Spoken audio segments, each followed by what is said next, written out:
The federal government announces millions for Aboriginal training. An assault at the Thunder Bay jail leads to charges. And skydivers hit the skies over the Slate River Valley.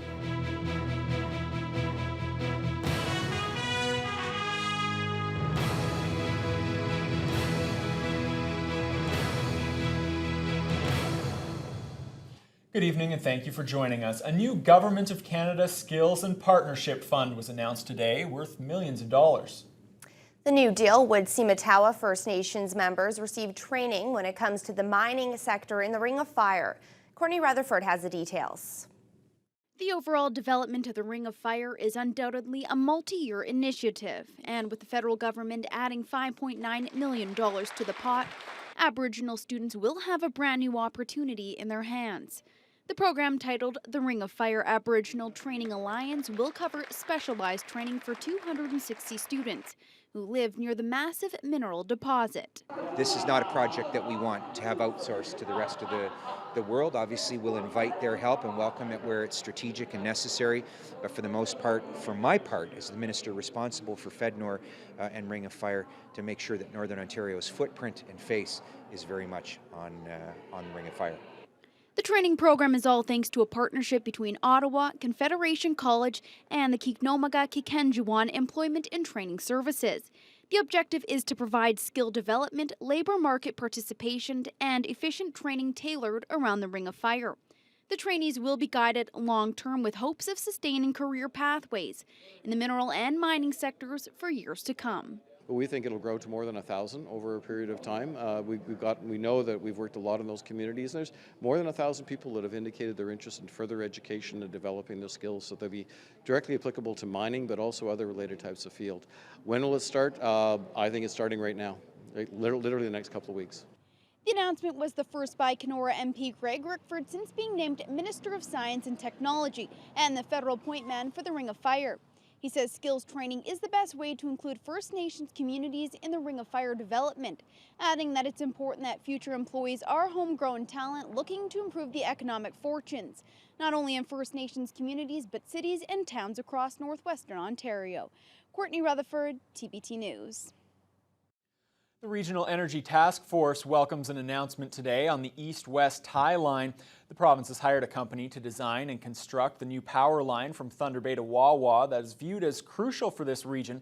Task Force co-chair Larry Hebert says the group is also looking forward to the unveiling of an energy plan for the areas north of Dryden. That's expected to happen at the end of next week. The Ontario Power Authority has been working on a plan to address record levels of mining development and energy needs. The draft plan calls for a new transmission line from the Dryden area that will connect First Nations communities that rely on diesel and the Ring of Fire. Hebert believes the North is going to drive the economy in the province, but says mines won't be built with a reliable energy grid. Hebert says their message continues to fall on deaf ears. We've got to start connecting these First Nations, get that transmission system up there, develop the industry, whether it be forest, tourism, mining, and get these things going. And the good news is there's so much hydro potential up there that it'll be able to bring that power out to our area, to their own area up north, and to the rest of Ontario, and perhaps even to neighboring states and provinces. Hebert's also looking for good news from the Ministry of Energy at this month's AMO conference. He's hopeful an announcement will be made at that time that will see Thunder Bay, the generating station, converted to natural gas. Well, there has been some good news on the energy front. NOMA is frustrated with meetings it had with ministry officials yesterday, and there were more questions following a provincial energy meeting last night. A public open house was held in Thunder Bay on Ontario's long-term energy plan, but Ministry of Energy spokespersons wouldn't comment on what the plan is for the city or the region. The Ontario Power Authority and the Independent Electricity System Operator have turned in a report on regional energy to the minister. It outlines ways to power the Ring of Fire and remote northern communities. But spokespersons at the meeting wouldn't comment on those plans or how the region's energy needs will be met. Thunder Bay Superior North MP Bruce Hire was one of those frustrated people in attendance. He called the meeting deeply disturbing, run by very defensive people who provided what he calls non-answers. There's nothing on the lines to the Ring of Fire, there's nothing on the proposed lines or not to remote communities, and a really big one is there's a proposed line from the Pickle Lake area down the east side of Lake Nipigon. It's just inexcusable, if this is supposed to be a planning exercise, that there's no opportunity to see those proposals and comment upon them. Ministry officials say the open house was to let people know that a review of the long-term energy plan is underway. The public could not comment on the plan at last night's meeting. Instead, people have to visit the Environmental Registry or mail a letter to the ministry. Two members of Ontario PC leader Tim Hudak's caucus are telling him to allow a leadership review at a policy conference in London next month. Some grassroots Tories have already filed motions requesting a leadership vote. The PCs won just one seat out of the 5 by-elections held in Ontario last week. Hudak is out of the country on vacation, but supporters point out he received almost 79% support when they held a mandatory leadership review after losing the 2011 election. City police were called to the Thunder Bay District Jail yesterday to deal with an alleged assault on a prisoner there. The incident occurred at about 3:30 in the afternoon. Police spokesperson Chris Adams says 2 inmates aged 45 and 25 have been charged with assault. The victim was a 58-year-old man, and it appears the injuries were minor as he was not sent to hospital. Another inmate at the jail alerted TBT News about the incident, who said it sparked a Code Blue lockdown, which led to several other altercations in the prison cells. A spokesperson at the Ministry of Community Safety and Correctional Services would not comment on that. He did confirm that an incident took place yesterday at the jail in which an inmate was injured. But because the matter is under investigation by the ministry and the police, he says it would be inappropriate to provide any further details. Thunder Bay Police continue their efforts to locate a man who's been charged with numerous offenses involving a child. Last week, a Canada-wide arrest warrant was issued for the alleged sexual predator. 62-year-old Arthur Joseph Lyons is wanted for sexual assault, sexual interference, and breach of probation. So far, one victim has come forward, and police say quite often in these types of cases there are others. So far, the suspect has eluded police. Anyone with information as to his whereabouts is asked to call Thunder Bay Police or Crime Stoppers. Given the fact that he was put out for location, he knows he's wanted for these charges, there is a very good possibility he could have fled out of town. They are proceeding with just the one instance right now that dates back into late July. Adams reminds parents to be very aware of who they leave their children with. The Ontario College of Teachers has revoked the license of a former Thunder Bay area principal after finding he turned a blind eye to allegations of sexual abuse against his ex-boyfriend, who also worked at the school. Jacques Perrin has been barred from reapplying for his teaching license for at least 5 years. The college's disciplinary committee found Perrin's inaction made him an accomplice to the abuse alleged to have taken place between 2003 and 2006. The Child and Family Services Act requires anyone working closely with children to report any suspicion of abuse against a child. The organization that helped found the local chapter of Meals on Wheels says it was shocked by news the program is under review. The Lakehead Social Planning Council identified a community need for nutritional meals at home more than 40 years ago.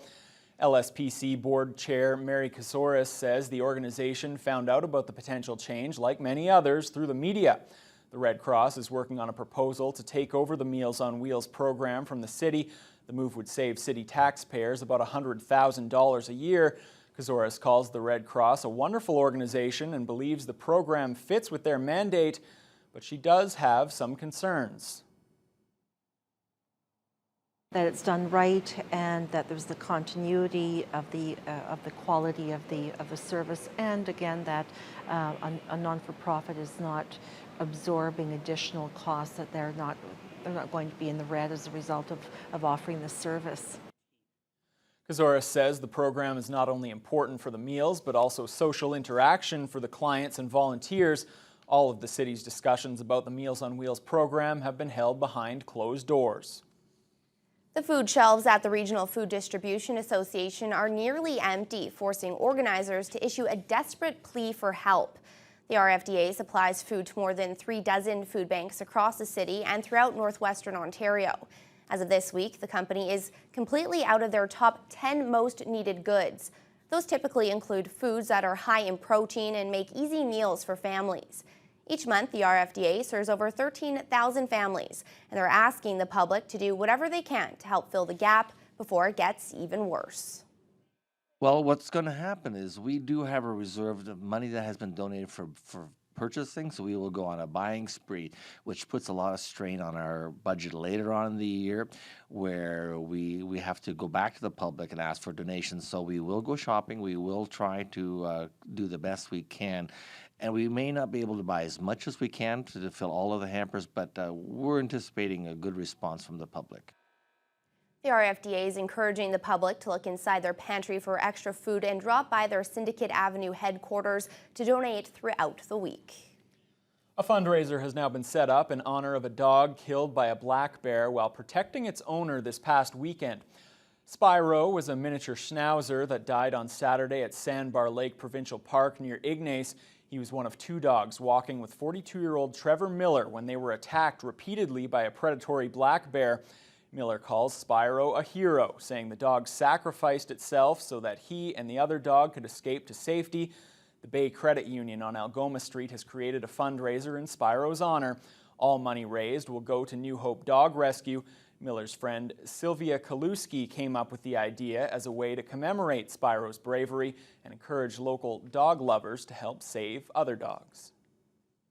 Well, local thrill seekers have been hitting the rides at the CLE this week, but there's an even bigger thrill ride happening just outside the city. Adventure skydiving is back for another year, and people are flocking to their temporary drop zone for a chance to fall through the sky. And today, Nate Jones spoke with some first-time jumpers.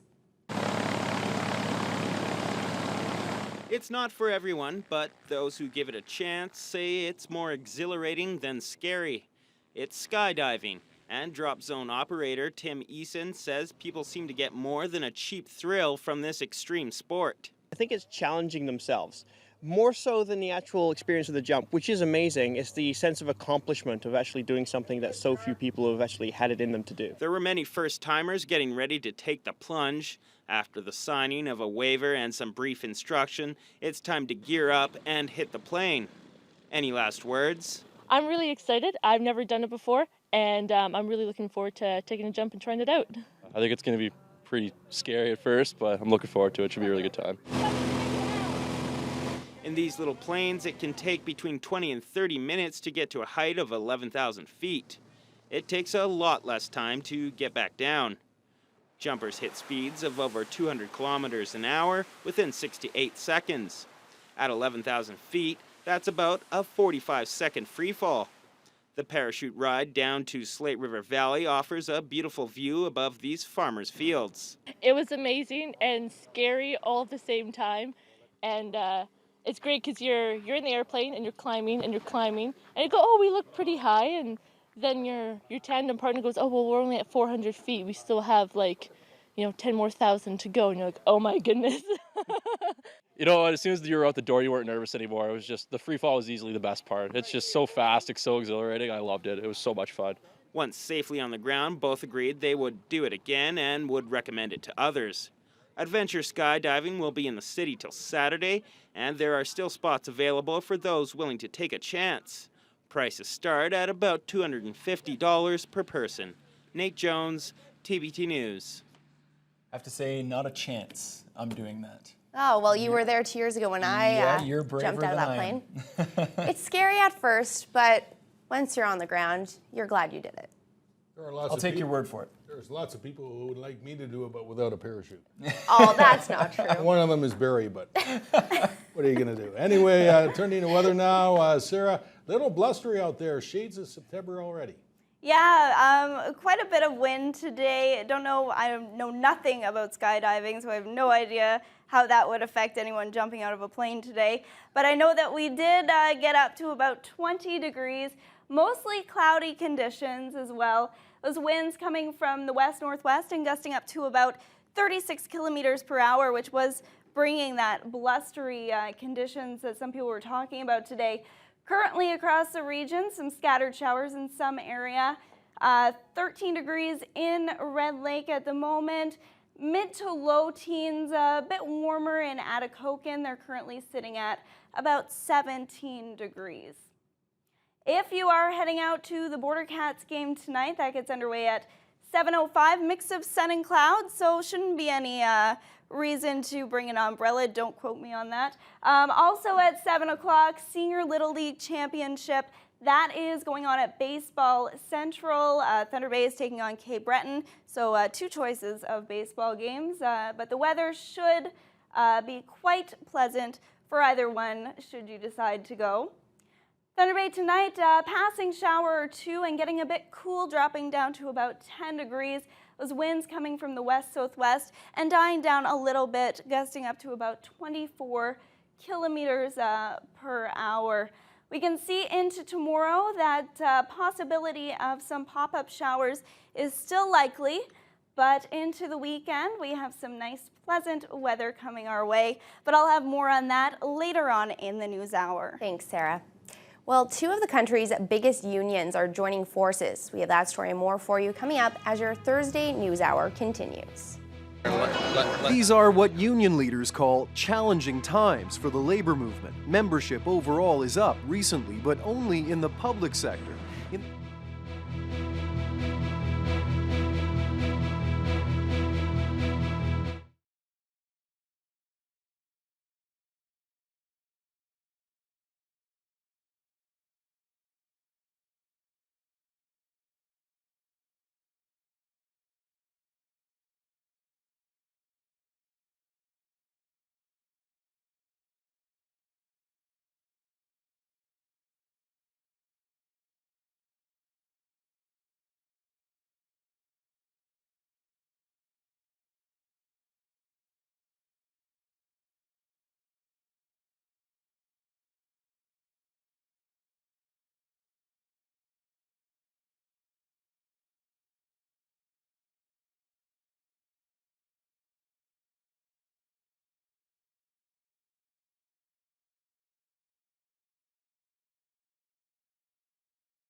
Two of Canada's biggest unions are coming together to form one big labour powerhouse in the coming weeks. The Communications, Energy and Paper Workers Union and the Canadian Auto Workers Union are joining forces and will represent 300,000 workers. And today, as Aaron Saltzman reports, there was talk of who would lead it. It's a rare union leader who takes a pass on a bully pulpit. Ken Luenza is no exception, though not for much longer. I'm retiring because it's in the best interest of our union. Luenza's union, the Canadian Auto Workers, is merging with the Communications, Energy and Paper Workers Union. The new super union called Unifor will have more than 300,000 members spanning 20 sectors of the economy. I ask myself, do I want to start a job and recognize I can't complete the job? Because this is not a 1 year, 2 year project. These are what union leaders call challenging times for the labor movement. Membership overall is up recently, but only in the public sector.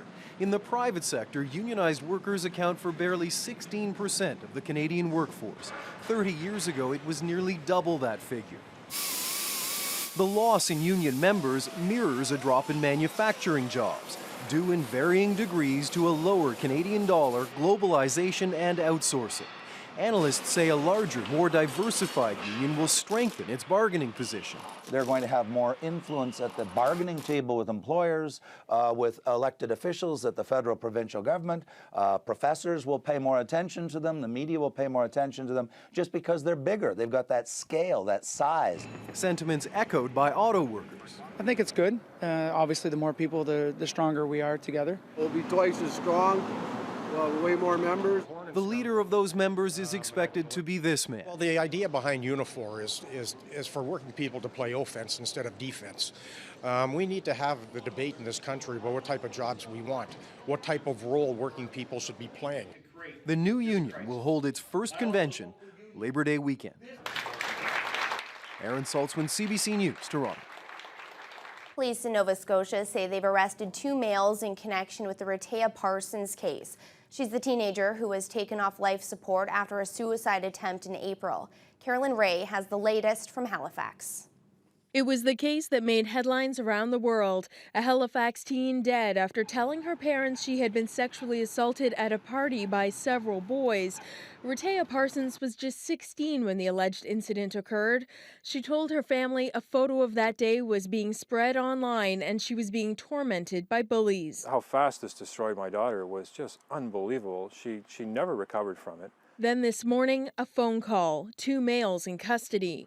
I felt like crying, I felt like running, I just felt like, and at the same time, you know, you feel sad because my daughter's never going to know that sense of justice. She'll never know that.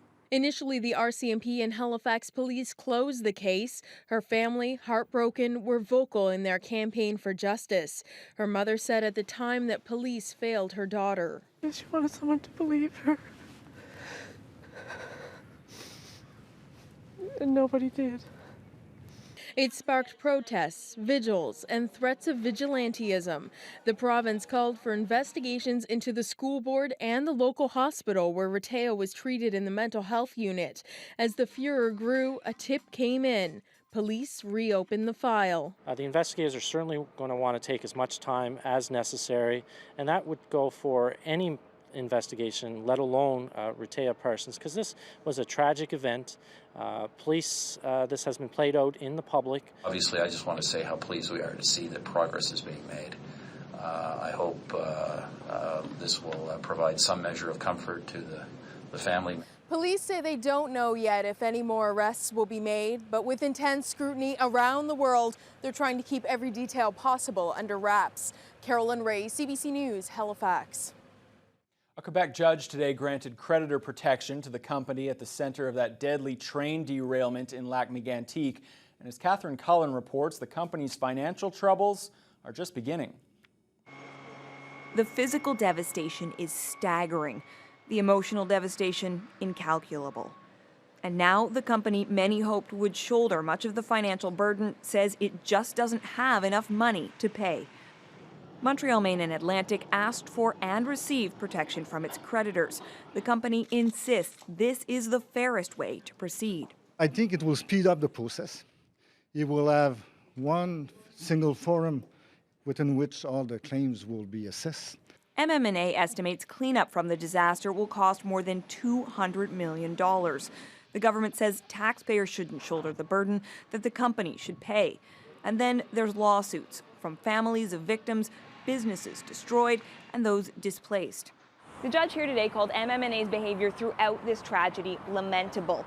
He also said creditor protection was necessary to avoid what he called judicial anarchy, as everyone who wants money from the company rushes to claim what's left. Lac-Mégantic's lawyer agrees creditor protection is a better option. We just have to control what will happen and prevent any splitting of the money and legal fees and thousands of claims from everybody. But there are still a lot of questions about who will get how much from MMA. Among the concerned, employees who are being asked to maintain essential rail service. We're going to have a hawk's eye. We're going to follow this company very, very closely to make sure that they do things correctly. Those launching lawsuits on behalf of the victims say they won't be deterred by this latest move, that they'll go after MMA 's parent company, as well as others with links to the train derailment. We intend to continue and look at every avenue in order to make sure that people receive the compensation that is due to them. But just exactly how much money can be found to pay for this disaster is a question no one is yet able to answer. Catherine Cullen, CBC News, Montreal. Prime Minister Stephen Harper toured the Irving Oil Refinery in St. John's today. And as Robert Jones reports, the visit raised questions about relations between Ottawa and New Brunswick. Irving Oil Refinery employees were lined up for the third time since April for a political photo shoot to mark the Energy East pipeline project. This time for a visit by Prime Minister Stephen Harper, who allowed himself to be filmed by news organizations but not questioned, even though there are lots of New Brunswick issues to ask about. Let me say one other thing while I'm at it, colleagues in the media, friends in the media. Harper raised and answered issues all by himself at a brief refinery podium visit, but no one was invited to participate in any way, not even Premier David Alward. Mr. Premier, I have to say that it was truly an honor to be standing beside you as you worked very hard for this whole project. Normally, federal conservatives like St. John MP Rodney Weston make a point to credit Alward for his advocacy of the Energy East pipeline, as have others. New Brunswick has made such a commitment to the feasibility of being able to ship Alberta product here. In June, Alberta's Conservative Premier Alison Redford lavished Alward with praise for his work on the pipeline idea, as did new federal cabinet New Brunswick kingpin Rob Moore with the pipeline announcement itself just last week. I want to thank Premier Alward. We know that he has been steadfast in his resolve on this project. This is an extremely exciting development, I think, that we have people in the business community putting together projects that really bring the benefits of our growing energy industry across the country. But Harper barely mentioned Alward. During his tour of the refinery, the Premier was made to trail behind the Prime Minister, raising questions whether recent New Brunswick complaints about Ottawa are taking a toll on the relationship. Premier Alward has a growing list of criticisms about how federal policy treats New Brunswick, from EI reform to LaPro compensation to health care funding, most recently job training. But it's unclear whether that has become an irritant with the Prime Minister, because he was not answering any questions on those issues or anything else. Robert Jones, CBC News, St. John. Well, it was a relatively strong day on the markets. Let's take a look at the numbers. In Toronto, the TSX jumped 140 points to 12,552. The Dow Jones advanced 27 points to 15,498. And the Nasdaq increased 15 points to 3669. The Canadian dollar is up 9/10 to close at 96.86 cents US. Gold increased $24.60 to $1,209 an ounce. And crude slipped 97 cents to $103.40 per barrel.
Well, if you have a chance, you should really make your way down to Baseball Central this evening. If tonight's final at the Senior Little League Championships is anything like this afternoon's semifinal, it's going to be a good one.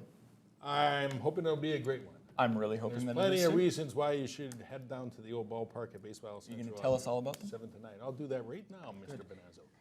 The Cape Breton Cubs have advanced to tonight's final on the Canadian Senior Little League Championships over at Baseball Central. They needed an extra inning to slip past Saskatchewan 6-5.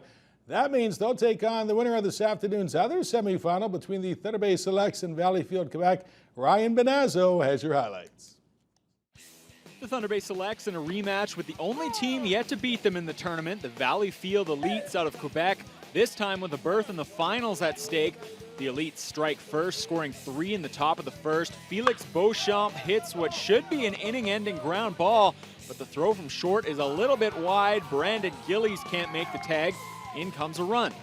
Skip to the third, Valleyfield up 3-1. Thunder Bay starter Bryson Obey in trouble with 2 on and nobody out, facing Nicolas Poirier. That is tattooed to left. See you later. A 3-run shot for Poirier that puts the Elites in the driver's seat. They'd lead 7-1 midway through the frame. But the Selects get to Cedric Levesque in the home half. Obey brings Ryan Nason in from third. Call it an RBI double for Obey. Thunder Bay responds with a 4-run inning of their own to trail 7-5 to the fourth. It's now 8-7 Valleyfield. Benjamin Roos on in relief. The first batter he faces is Obey, who takes him deep to left field.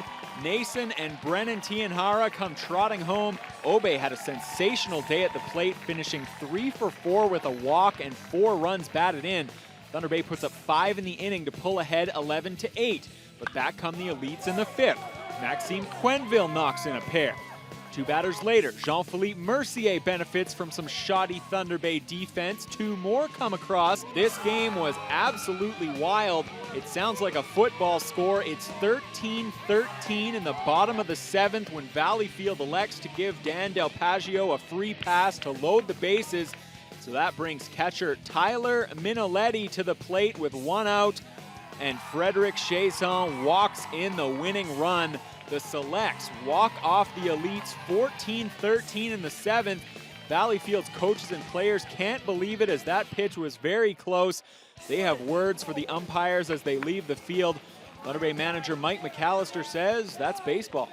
Definitely a close pitch, but I mean, fact is it's called a ball, and yeah, it led to a walk that got us the winning run. What do you guys have to do tonight? What has to happen in order for you to beat Cape Breton yet again? Throw strikes, play defense. We didn't do that today, and that's what, Ryan Benazzo, TBT Sports. we didn't pitch too bad. But The Thunder Bay Border Cats will try and snap an 8-game losing streak at Port Arthur Stadium tonight when they open a 2-game series with the Wisconsin Woodchucks. The Cats were swept in a pair of 7-inning games last night, 10-1 and 12-3 by the Eau Claire Express. Their second half record is now 6-25.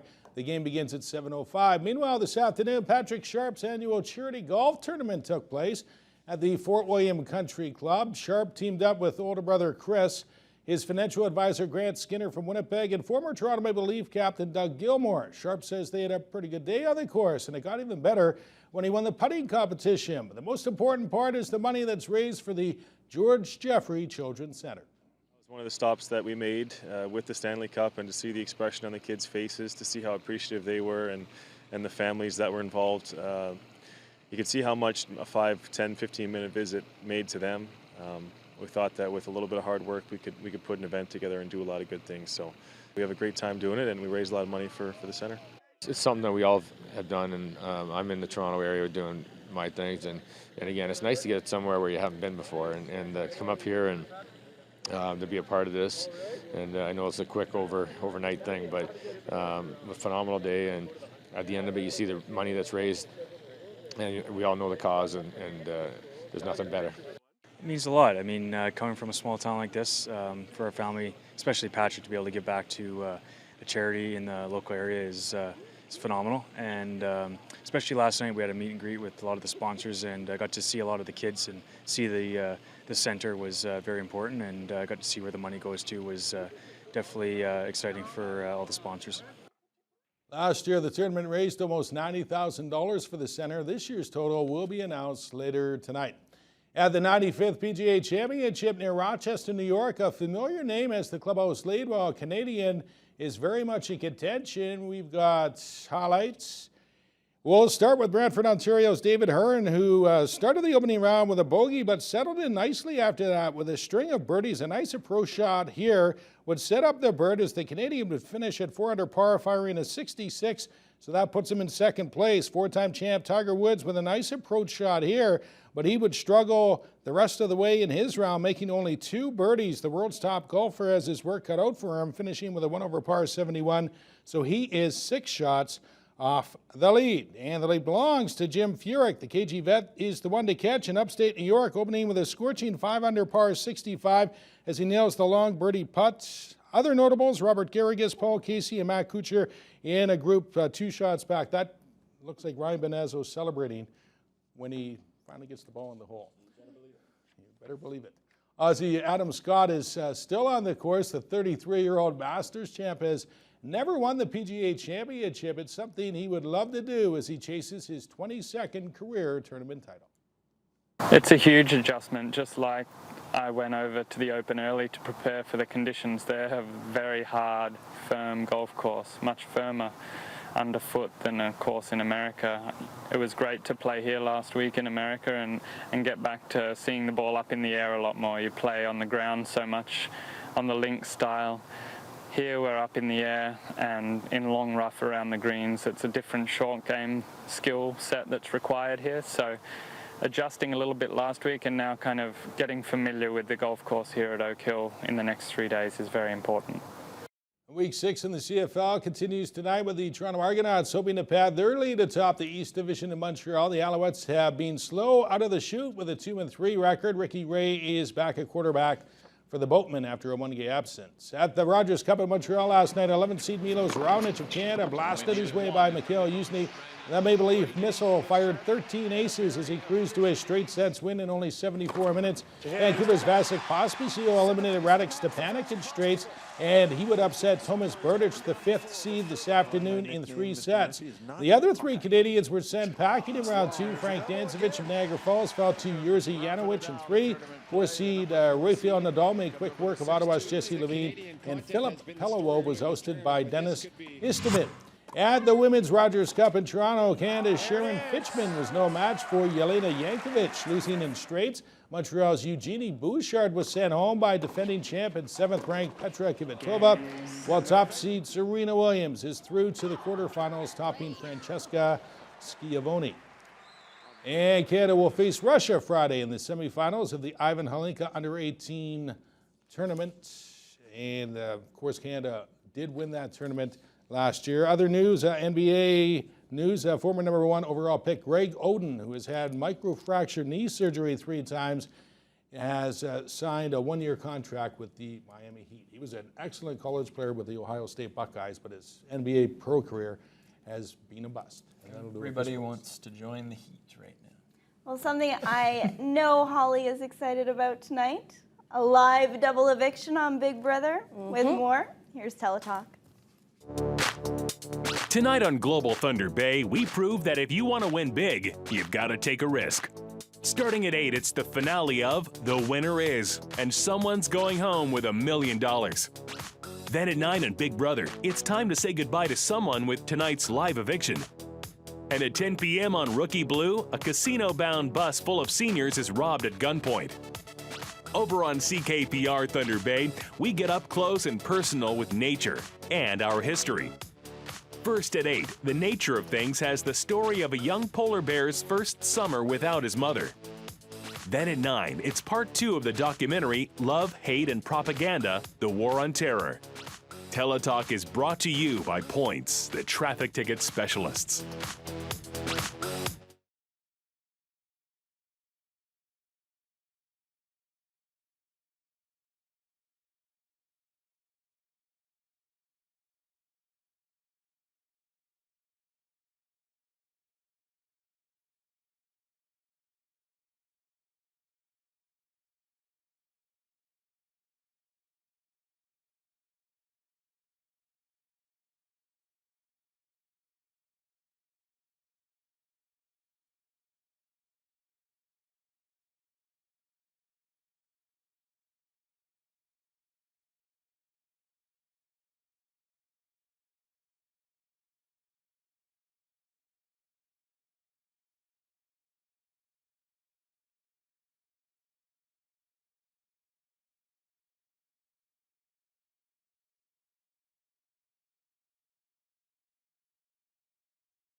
Well, we saw earlier in sports that the Little League action did continue this afternoon. Rain wasn't an issue like it was a few nights ago. Sarah, is that going to be an issue tonight for the final game? Well, it doesn't look like it will be an issue, at least for the games tonight. We could have a bit of pop-up activity a little bit later on, but hopefully the games will be wrapped up by then. Today we got up to 20 degrees, mostly cloudy skies, but not much in terms of precipitation. Wind coming from the west-northwest, and it was a bit blustery with those winds gusting anywhere from 4 at the very low end to 36 kilometers per hour. Across the country today, beautiful and sunny in British Columbia. Vancouver is still sitting at 22 degrees, 26 in Prince George. Alberta, a bit more cloud cover and much cooler. Calgary right now sitting at 15 degrees, which is quite below seasonal for this time of year. In the prairies, also below seasonal, 17 degrees right now and a bit of cloud cover in Regina. Winnipeg, windy with those gusts up to about 40 kilometers per hour today, and they're currently sitting at 18 degrees under partly cloudy skies. We take a look at Toronto. Seasonal, slightly warmer with the humidity, but not too warm, maybe about 33 degrees with that humidity.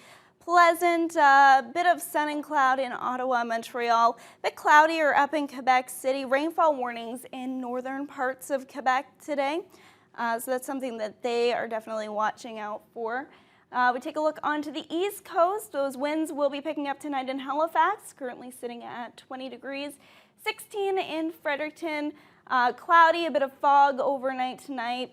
Charlottetown, 21 degrees, a bit of cloud, and 19 in St. John's, which is an improvement over yesterday's temperatures.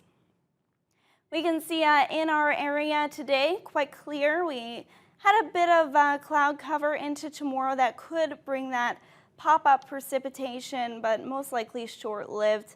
As we head into the weekend, those clear skies should be continuing with not much in terms of wet weather. Overnight tonight across the region, now a bit cooler up in Big Trout Lake at 6 degrees, warmer down in Kenora, Dryden 10, but still quite chilly for this time of year. Overnight tonight, Sault Ste. Marie looking to dip down to about 12 degrees and a bit of shower activity pretty much across the board. For tomorrow, those temperatures still below seasonal across the region, mid to high teens in most areas. Looks like the warmest will be down in Sault Ste. Marie at 20 degrees. Thunder Bay at this hour, we're currently sitting at 18 degrees under partly cloudy skies, so perfect right now if you're planning to head out and watch a baseball game. There's a couple of them going on. Winds coming from the northwest, still a bit blustery, gusting up to about 29 kilometers per hour. Thunder Bay tonight dropping down to about 10 degrees. This is where we could see that passing shower and cooling off. Good news is not any electrical activity associated with that. Wind shifting from the west-southwest and dying down a bit to about 24 kilometers per hour there. To start your day off tomorrow, partly cloudy but cooler around 8 o'clock in the morning at 11 degrees. By noon should be about 16. Still some sun and cloud. That risk of a passing shower still likely by about just before supper time at 4 o'clock and 18 degrees by that time. As we get a little bit closer to the weekend, on Saturday, quite pleasant and going above the 20-degree mark, 23 degrees expected. On Sunday, partly sunny, more sun than cloud, 22 degrees expected. Nice as well to start off your week on Monday with a high of 22, a bit cooler, maybe overnight dipping down to about 7 degrees. And Tuesday, also quite sunny to start off that work week, but that's your weather forecast.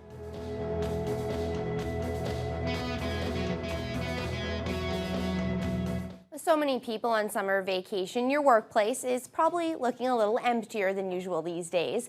Same goes for Canadian Blood Services. Donations are down, and that could become a real concern. More on that from Jennifer Palisock. On a bright summer's day, Erin Dugan is indoors, giving blood. You know, if something were to ever happen to me or anyone else, that, you know, my blood could be useful. to save a life. She's among the few donating. It's just a way of giving back. I'm O negative, so I'm a universal donor, so anybody can take my blood. Usually these chairs are filled, but officials say with summer holidays, many are sitting empty as donating blood isn't top of mind.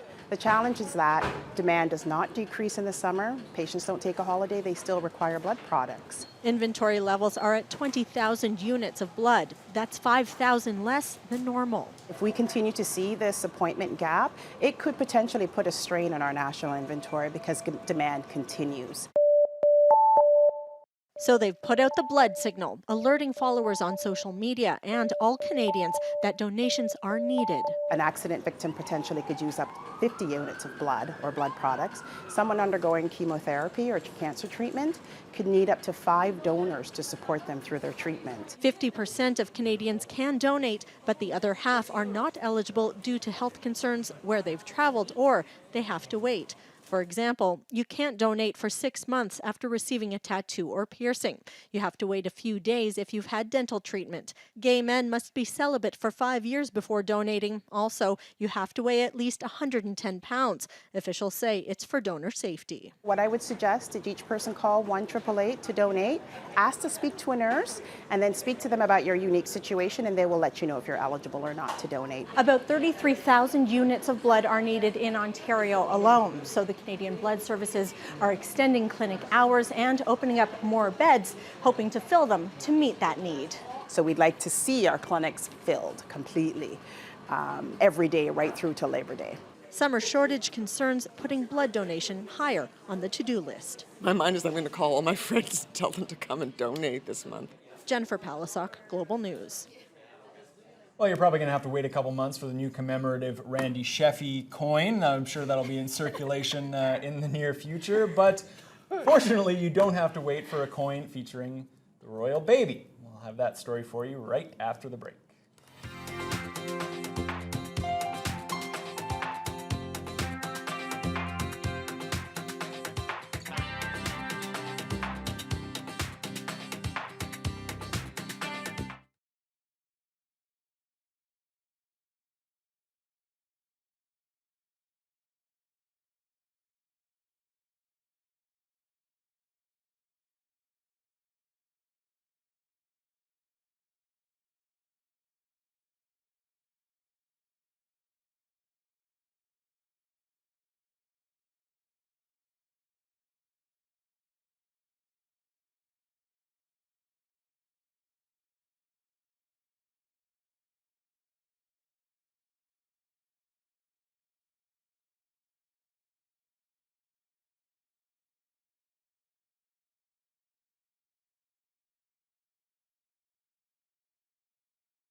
Well, another tribute for England's new Prince George, this time from Ottawa.